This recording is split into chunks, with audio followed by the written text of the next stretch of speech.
Hello everyone, I am back with another new video. আজকে আমরা খুবই ইম্পর্টেন্ট একটা টপিক্স নিয়ে কথা বলবো। টপিক্সটি হচ্ছে আপনি যেই হেডফোন, ইয়ারফোন এবং ব্লুটুথ ইয়ারফোন ইউজ করতেছেন, এই ইয়ারফোনগুলো আপনার কানের জন্য কতটুকু সেফ এবং হিউম্যান বডির জন্য কতটুকু সেফ সেই সম্পর্কে আজকে আমরা বিস্তারিত কথা বলবো। তো চলুন কথা না বাড়িয়ে আমরা ভিডিওতে চলে যাই। আপনি যদি আমার চ্যানেলে নতুন হয়ে থাকেন তাহলে please hit the subscribe button, আর যদি অলরেডি করে থাকেন তাহলে অনেক অনেক ধন্যবাদ। তো চলুন শুরু করা যাক, ভিডিওটি সম্পূর্ণ দেখতে থাকুন। প্রথমেই আমরা ছোট্ট করে দেখে নিব আমাদের হিয়ারিং সিস্টেম কিভাবে কাজ করে, দেন এর ডিটেলস সম্পর্কে আমরা জানবো।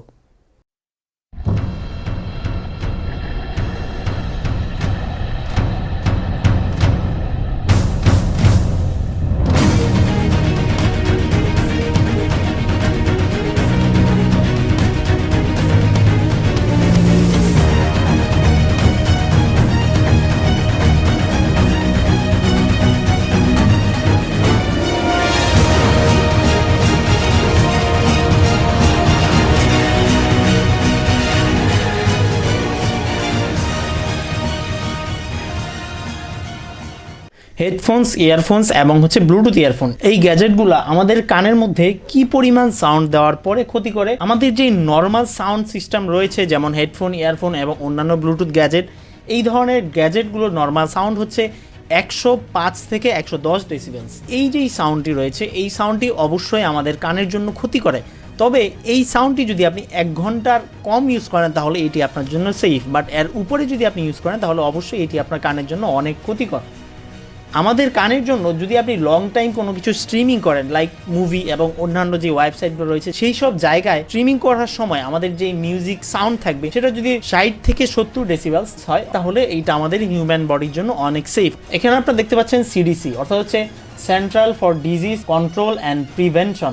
এই যে একটি সংস্থা রয়েছে, এই সংস্থার একটি আর্টিকেলে উঠে এসেছে যে আমেরিকার মধ্যে সাধারণ মানুষ যারা 6 থেকে 19 বছর বয়স রয়েছে তাদের 12.5% অতিরিক্ত ভলিউমের কারণে তারা তাদের হেয়ারিং অ্যাবিলিটিটা হারাচ্ছে, এবং যাদের বয়স 20 থেকে 69 তাদের মধ্যে 17% মানুষ হেয়ারিং অ্যাবিলিটিটা হারাচ্ছে শুধুমাত্র এই অতিরিক্ত ভলিউমের কারণে।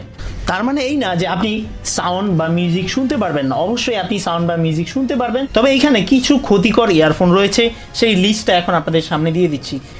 এখন আপনারা যে ইয়ারফোনসগুলো দেখতে পাচ্ছেন, এই সবগুলো ইয়ারফোনসের সামনে কিছু ইয়ারবাডস বা রাবার দেখতে পাচ্ছেন।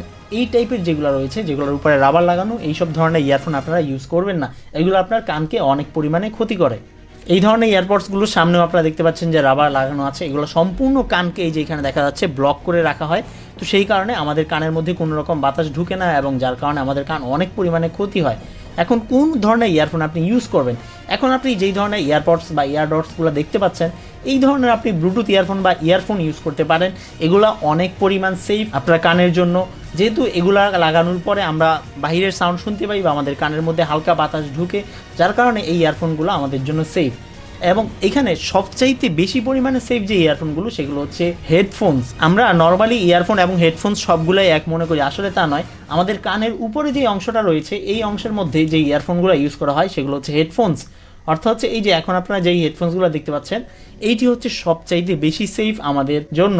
এই ধরনের ইয়ারফোনস বা হেডফোনস যদি আপনি ইউজ করেন তাহলে আপনার কানের ক্ষতি হওয়ার সম্ভাবনা কিন্তু অনেক অনেক কম। এবং আপনি মনে রাখবেন সবসময় 70 ডেসিবেলের উপরে, অর্থাৎ আপনার ফোনের মধ্যে যে ভলিউমটা রয়েছে, এই ভলিউমটা 60 থেকে 70%-এর উপরে আপনি কখনোই বাড়াবেন না। সবসময় চেষ্টা করবেন এটা যেন 60% থাকে, তাহলে এটা আপনার কানের জন্য কখনোই ক্ষতিকর হবে না এবং এটা খুবই সেফ আমাদের জন্য। এবং যেই ধরনের ইয়ারফোন বা হেডফোনে নয়েজ ক্যান্সেলেশন সিস্টেমটি রয়েছে, এই ধরনের ইয়ারফোন আপনারা ইউজ করার চেষ্টা করবেন। এই ইয়ারফোনগুলো আমাদের কানের জন্য অনেক অনেক সেফ অন্যান্য যত রকমের হেডফোনস বা ইয়ারফোনস রয়েছে, কারণ এগুলোর মধ্যে নয়েজ ক্যান্সেলেশনের সিস্টেমটি থাকে, যার কারণে আপনার কানের মধ্যে অতিরিক্ত সাউন্ড ঢুকার সম্ভাবনা খুব কম থাকে। এগুলো আপনার জন্য অনেক ভালো। এখন আপনাদের সামনে যেই ছবিটা রয়েছে, এই ছবিতে আপনারা দেখতে পাচ্ছেন যে ওভার ইয়ার, অন ইয়ার এবং ইন ইয়ার, এই 3টা সিস্টেম দেওয়া আছে। এখন ওভার ইয়ার হচ্ছে হেডফোন, অর্থাৎ কানের উপরে যেটা, এটা অনেক বেশি পরিমাণে সেফ। দ্বিতীয়টি হচ্ছে অন ইয়ার, মানে আপনার শুধুমাত্র কানের উপরে হালকা করে কানের উপরে লাগানো থাকে, এটা হচ্ছে অন ইয়ার। এবং 3 নাম্বারটি হচ্ছে ইন ইয়ার, যেটা আমি ক্রস দিয়ে রেখেছি। এই ধরনের ইয়ারফোন বা হেডফোন আপনারা ইউজ না করার জন্য আমার সাজেশন থাকবে, ভিডিওটি যদি আপনার কাছে ভালো লাগে এবং অর্থবহুল মনে হয় তাহলে একটি লাইক এবং সাবস্ক্রাইব করে দিবেন এবং বন্ধুদের সাথে শেয়ার করুন, যেন এই সম্বন্ধে সবাই সচেতন হতে পারে। আশা করি আপনারা বুঝতে পারতেছেন যে হেডফোনস কি পরিমাণ ক্ষতি করে আমাদের কানের জন্য। তো সাবধান হন, সতর্ক হন। দেখা হচ্ছে পরবর্তী ভিডিওতে। সেই পর্যন্ত ভালো থাকবেন, সুস্থ থাকবেন। Till then, good bye.